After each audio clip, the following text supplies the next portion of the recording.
Nagaland gears up to conduct its first ever urban local bodies ULB elections on June 26, marking a significant milestone in the state's democratic journey.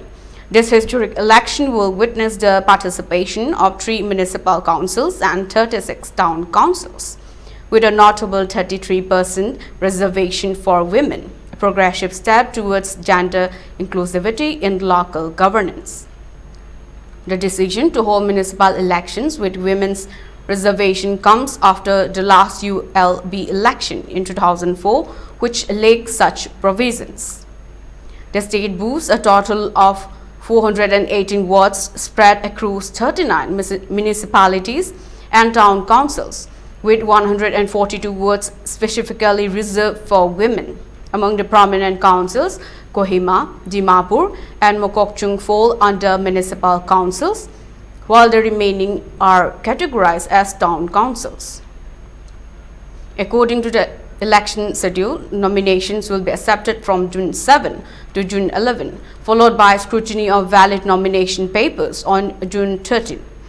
Candidates will have until June 20 to withdraw their candidature. On the same day, the list of contesting candidates and polling stations will be published.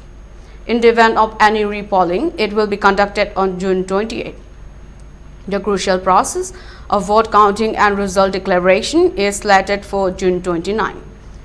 With the announcement of the election schedule, the model code of conduct has been enforced across all municipal and town council areas slated for polling, effective immediately and lasting until the culmination of elections.